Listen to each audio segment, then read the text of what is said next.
Hola, hola, bienvenidos a Big Left. Bueno, siguiendo con mi pie forzado, que cada vez que tengo que venir a un pueblo tengo que estar haciendo un video para no abandonar el canal. El punto es que no he tenido ni un minuto, todo el rato trabajando, ahora ando con la camioneta, tengo que cargarla de arena, de ripio, de cosas así. Bueno, etcétera. Miren, ahí está una bandera, conmemoración a Arturo Prat, todavía está ahí. Y estoy con un tema libre. Mi cabeza está en blanco. No he pensado qué decir. Y eso era una técnica, bueno, de Freud. Freud decía es que escriba uno lo que le sale, lo que le fluyera. Existe la asociación, tú dices una palabra y sale la palabra del inconsciente, fluyen. Entonces va saliendo el inconsciente. Y ahora me salió ya algo. Me acuerdo cuando estudiaba en la Universidad de Chile, la carrera de filosofía, hacíamos una especie de poesía, todos los estudiantes en el casino, la poesía colectiva. Entonces escribía uno un verso y el otro, de acuerdo a ese verso, lo que le surgía, y hacía otro verso y otro verso, y salían poesías muy buenas. Era muy bueno ese ejercicio. También había un tipo que era un mago extraordinario el tipo, porque durante todo ese año que estuve en esa carrera en la Facultad de Filosofía y Letras de la Universidad de Chile, estuvo todo el tiempo haciéndome tarot. Y no que me sacara el tarot, sino que me decía, busca una carta del tarot, y yo sacaba y me salía la rueda de la fortuna, de un pañuelo lleno de las cartas del tarot. Después las ponía todas dada vuelta en la mesa y me decía, saca una carta. Sacaba la carta, era la carta de la rueda de la fortuna. Después me decía, las ponía de nuevo así, todas dada vuelta en la mesa, y me decía, anda sacando. La última que vas a sacar es la que yo te digo. Y empezaba a sacar, sacaba todas las cartas y quedaba una sola, dada vuelta ahí en la mesa, la giraba y era la rueda de la fortuna. Después escoge una, me ponía un abanico, la primera o la tercera que tú escojas va a ser la que yo te digo. Yo escogía una, escogía dos, y la tercera es la rueda de la fortuna. Y tenía una cara de mago el tipo. En general, el mundo de la izquierda tiene gente muy entretenida. Era muy entretenido. Yo prefiero 1000 veces ir a una fiesta de gente de izquierda que a una fiesta de gente de derecha. De todas maneras, gente de derecha es muy fome. Son fome los huevones. Entonces, por ejemplo, la otra vez que yo, después de que me vine de Puerto Montt, estaba solo, ya me había separado, entonces estaba con misa diaria, muy metido en la onda del Señor.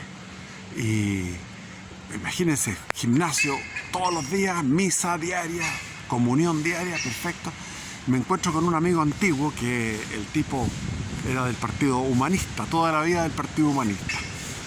Y el gallo, un solterón, bueno, para la farra, para el carrete, y toda la vida se había criado en Papudo, entonces tenía todos sus amigos de Papudo. Y me invitó. Y yo andaba tan pollito, tan ganso, tan así, inocentón, y de repente vamos a la playa, nadamos en la playa mar adentro, que me encanta, el placer más grande es nadar en mar adentro con el mar frío, no ese mar cálido, a la chucha con el mar cálido, me carga. En Miami me carga, el Mediterráneo me cargan los mares cálidos, me gusta el mar congelado, porque ahí viene una reacción, viene una sobredosis de conciencia, y uno sale del mar después de haber nadado como un Tarzán. Y el tipo sacó un pito. Yo siempre me gustó la marihuana, siempre era no podía resistirme. Fumémonos un pito de marihuana. Y yo estaba con mi cerebro completamente vacío, o sea, estaba tranquilo. Como me ven ahora ustedes, estaba lo más bien. Pero el hecho de haber nadado y estar con esa fuerza, con esa vitalidad, fumé 2 bocanadas, aspiré 2 bocanadas de esta marihuana, que era de buena calidad, porque este gallo, como es de izquierda, caviar, de buena marihuana. Ya. Y ¡pum! Me volé de una manera que era realmente un circo. Porque empecé a hacer posiciones de yoga, después me estiraba como no podía nunca haberme estirado, andaba eufórico. Y seguí en la euforia porque los tipos ahí sacando buenos vinos, excelente gastronomía, excelente conversación. Y total que yo estaba fascinado, o sea, qué pena haber perdido a mis amigos de izquierda, desde ese punto de vista, del carrete. Yo perdí todos mis amigos, los perdí todos. Primero perdí los amigos antiguos, que eran los amigos naturales de mi ambiente, de mi ambiente burgués. Los perdí porque me transformé en un izquierdista, en un marxista-leninista fanático y antipatriota. Yo me acuerdo que en aquellos tiempos nos reíamos de Arturo Prat, nos reíamos de los héroes de la Concepción y todas estas ceremonias, las ceremonias que hacía Pinochet con la llama de la libertad, o sea, la llama eterna de la libertad, que estaba ahí con el monumento a Higgins y esos desfiles que hacían multitudes delante del, comillas, dictador, el tirano. Entonces uno se reía, se burlaba de eso. Y como les cuento, estos gallos lo pasan la raja. Este weón es un solterón, no tiene hijos, no ha tenido descendencia, se ha mantenido, tiene mi edad, 63 años, y hasta el momento tiene una adolescencia eterna. Es decir, viene un amante, viene otra, siempre con sus pititos de marihuana, con su buen copete de primer nivel, con sus preparados exquisitos, trabaja 3 días en Santiago y los otros días pasa en Papudo haciendo sus ¿cómo se llama esto? Sus deportes náuticos, variados, entretenidos. Entonces yo me bajó como una envidia, dije, estos gallos cómo viven. ¿Y yo qué he hecho? Yo he tenido 6 hijos, no digo que los tuve todos ordenadamente, no, fue un desastre, pero en todo caso, ya el hecho de tener hijos te cambia la vida por completo, sobre todo si son 6. Son 6, es harta pega. Sobre todo que uno me dio mucha pega, mucha pega. El primero valía por 5.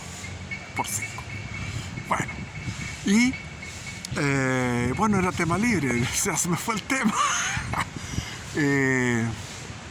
Así es, pues, con las fiestas de los izquierdistas, todo el tiempo droga, eso es así.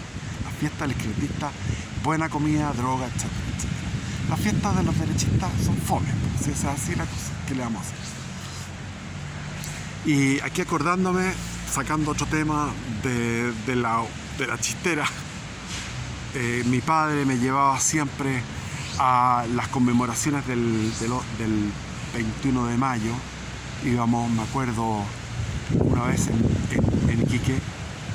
Todo empezaba a las 9 de la mañana en aquellos tiempos, no como ahora que empezó a las 12, o sea, llegó atrasado el mamarracho, llegó atrasado. Eso no se puede hacer. ¿Cómo llegas atrasado? Y terminaba a las 12:10 la ceremonia. A las 12:10 se tiraban unas ofrendas florales. Estábamos no en un barco gigante como ahora fue, o estaba Boric en un barco de guerra, no. Estábamos en unas goletas pescadoras y tiraban estas flores y era para llorar de emoción, era bellísimo eso. Después en Valparaíso mi padre iba a dar conferencias sobre la vida de Arturo Prat, sobre Lord Cochrane. Me acuerdo, íbamos a la misma casa de Lord Cochrane, que está arriba ahí de la Plaza Sotomayor, la casa de Lord Cochrane, con una vistaza estupenda, y ahí hacía él conferencias sobre la expedición libertadora del Perú, cómo se formó la primera armada chilena, que fue un dineral que se gastó con un país devastado por 8 años de guerra. ¿Qué es lo que hicimos? No eran 8 años de guerra, eran 13, 14, 15, 16, 17, 18, son 6 años de guerra. 6 años de guerra, pero tremenda guerra, que el país estaba devastado completo. Y el 13 también había habido una pequeña guerra con la intervención de Carrera, que Carrera hizo puras leceras antes del ataque de los españoles. Carrera estaba haciendo puras tonteras, puras weas. que puso unas tropas en todos los vados de los ríos para ejercitar su poder con respecto a lo que... Porque hubo una división del país. El país estaba dividido. Estaba Juan Martínez de Rosas en Concepción y Carrera en Santiago. Carrera ejerciendo una tiranía absurda, personalista, ególatra, egótica, anárquica, estúpida, completamente ridícula. Y ese era el papel de Carrera, que lo ponen tan en alto, era un pobre hueón, junto con el estúpido, también tenía trastorno psiquiátrico, el Manuel Rodríguez. Todos sus hueones no servían para nada, todos los carreristas, salvo algunos, obviamente, que después siguieron trabajando, incluso con Portales. Algunos siguieron después, que eran los que más valían. Se me olvida el nombre, uno de una familia penquista. Pero ya antes de la llegada de Antonio Pareja de la expedición, donde traía un regimiento de chilotes, un regimiento de valdivianos, y se le sumó el regimiento de Berganza, que estaba ahí en Concepción, se sumaron también. Entonces el ejército realista se compuso de las ciudades del sur, es decir, Castro, Ancud, entregaron un ejército, un regimiento. Después el regimiento de Valdivia, que era estupendo. El regimiento de Valdivia eran puros gallos que habían sido delincuentes. Entonces, como eran delincuentes, la disciplina fue feroz y pagaban sus culpas siendo soldados, y eran excelentes guerreros, junto con los chilotes también. Y después estaban los penquistas, los de Concepción, que no querían saber nada con Santiago, que es puro boyano de Santiago. Se querían ir a poner orden a esa estupidez que era el gobierno de Carrera. Y de ahí se formó ese ejército. Y bueno, no sé a qué vino eso. Idea fugacidad. ¿Hacia dónde vamos? Fuguémonos. Bueno, eso es lo que pasó, que Chile estaba dividido. Fue una guerra civil. Y mi padre, claro, iba a dar conferencias sobre la formación de la Escuadra Nacional, la primera escuadra, que se fue haciendo no solamente de compras muy millonarias, que en eso participaron los argentinos. Cuando estábamos dominados por los argentinos, que fue con San Martín en aquel momento, en el gobierno de Higgins dominaban los argentinos. Estos argentinos tenían esa pachorra que siempre la tienen hasta el día de hoy, muy pagados de sí mismos y muy patudos. Entonces los argentinos llegaban, no me acuerdo cómo se llamaba el tipo, se me olvidan los nombres, los apellidos, todo eso, pero el tipo estaba en Londres y en Londres dijo: oye, por favor, o sea, no, ¿cómo dicen los argentinos? Mirá, vamos, queremos esto para nosotros. Y empezó a comprar buenas naves, y por otro lado se pololeó a Lord Cochrane, que era lo máximo que había en ese momento de la armada del mundo, Lord Cochrane, para que se hiciera cargo de la armada chilena. Entonces yo recuerdo de niño haber ido, por ejemplo, tuvimos una semana en el departamento de Francisco Antonio Encina, del escritor, que era amigo de mi padre. Había fallecido, y creo que era el hijo o una hija que tenía un departamento con vista al Marga Marga, en esos edificios antiguos, un edificio que tiene un movimiento arquitectónico muy interesante, y ahí mirábamos el Marga Marga, el Casino de Viña, la Avenida Perú, todo. Yo tendría unos 10 años, más o menos. Y de ahí íbamos con mi padre todos los días al casino de oficiales de la Armada, y yo visitaba los barcos, alucinaba. Me acuerdo del destructor Williams Rebolledo, el destructor, el acorazado Prat, los acorazados, que en esa época todavía existían los acorazados. El último fue el Belgrano, que se lo piteó un submarino inglés en la guerra de las Malvinas. El acorazado Belgrano. Eran acorazados que después no servían para nada, pero en esa época había dos, el Prat y el O'Higgins. Estaban el destructor Riveros y el Williams, me acuerdo, que eran gemelos, que tenían cargas de profundidad, tenían un sistema moderno que detectaba que lo tiraban, y era como un cohete que iba detectando a los submarinos y los atacaba debajo del mar. En aquellos tiempos, estamos hablando de los años 1970. la Esmeralda, me encantó. Después con mi padre también íbamos a con un descendiente directo, era un descendiente directo de Eleuterio Ramírez, era un amigo de mi padre que tenía apellido Ramírez, y él tenía entrada libre a todos los casinos, íbamos a los casinos de oficiales en Temuco, perdón, discúlpenme, en Talcahuano, empieza con T, lo mismo, Talcahuano, con días de sol precioso, íbamos allá y veíamos los astilleros de Asmar. Visitaba el Huáscar casi todos los años, todos los años visitaba el Huáscar. Mi padre me decía, ¿quieres ir? Yo iba al Huáscar, me llevaba regalón al Huáscar, me sabía dónde cayó Aldea, dónde se sacrificó, ¿cómo se llamaba?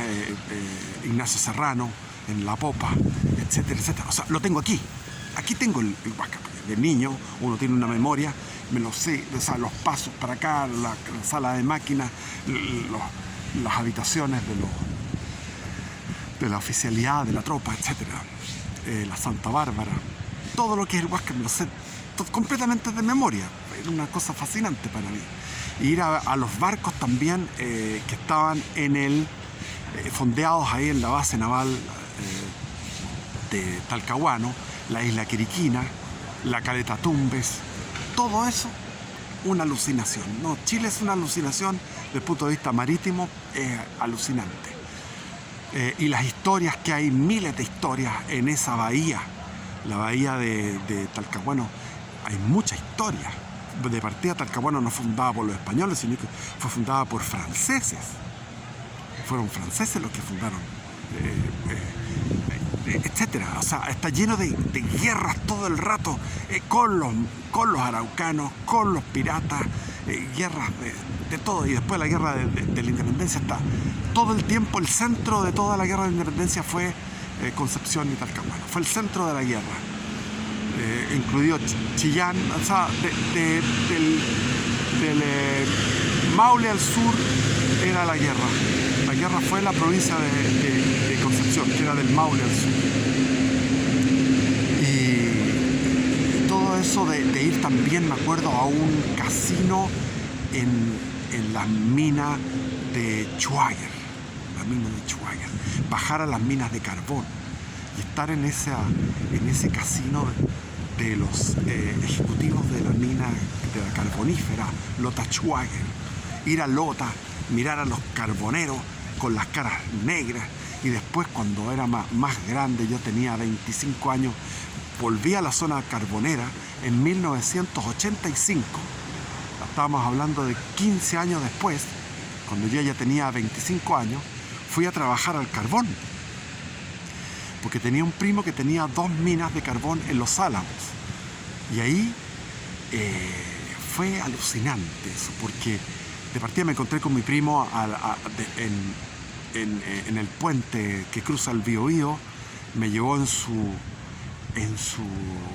jeep lleno de barro, pero barro a seco, todo lleno de barro, solamente donde está el limpia parabrisas se podía ver. Íbamos conversando de geología. Mi primo es un experto en geología. Tienes mineros, se hizo millonario el hombre con minas. Él tiene una mina que abastece hasta el día de hoy a los vidrios Lirquén. Y me iba hablando de todas las capas geológicas, porque yo iba a trabajar con él. Y finalmente me dijo, mira, aquí no te recomiendo la mina. Fui a las minas, era terrible.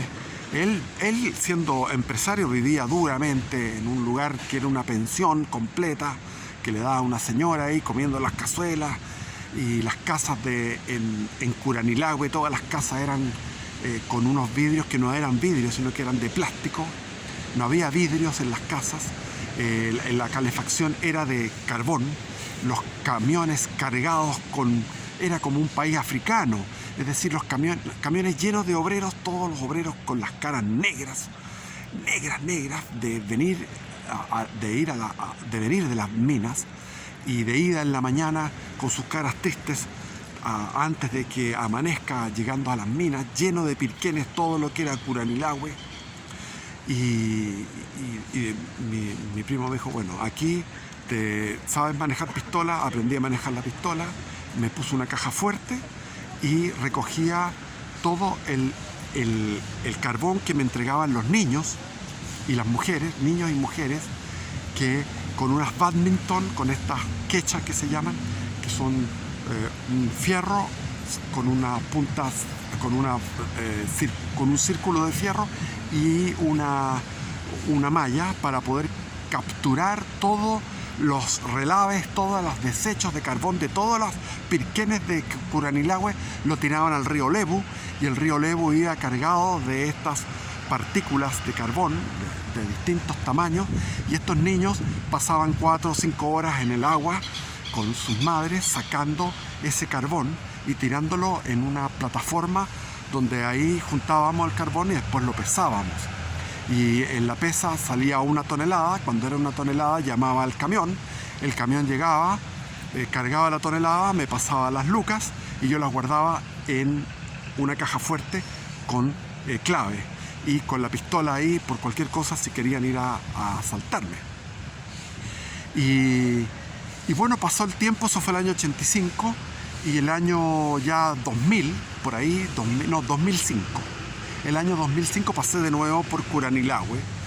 Era otra ciudad, pavimentada, vidrios, todas las casas con vidrio, muchos autos, las viejitas que antes tenían 2 dientes y andaban y eran viejitas así bien amapuchadas, ahora las hijas eran unas hijas bastante apetecibles, bastante deseables, es decir, las cabritas andaban bien vestidas, con buena figura y hasta más blanquitas. Entonces dije, ¿qué es esto? ¿Qué es esto? Es una transformación, es otro país. Es otro país. Eso fue del 85 al 2005. Estamos hablando de 20 años. En 20 años había cambiado Curanilahue por completo. Y ya se había terminado todo el tema del mundo negro, porque no solamente el carbón era negro, sino que la realidad era negra. Llovía, hacía frío, llovía. El carbón todo el tiempo. Y bueno, volviendo atrás, eso fue como el año 1971. Estaban hablando de los problemas que había en el país en la mina Schwager, con mi padre y con este señor de apellido Ramírez, descendiente de Eleuterio Ramírez, que en todas las ceremonias patrióticas lo llamaban y decían, él es el descendiente directo de Eleuterio Ramírez. Este es el señor Ramírez, no sé cuántito, amigo de mi padre, etcétera. Y hablé harto, puras cabezas de pescado, para acá y para allá. ¿Qué más podemos hablar? Ya, triple X por ningún motivo. Bendiciones, viva Cristo Rey. Y aguantar nomás, pues. Aguantar. Viva Chile, para adelante.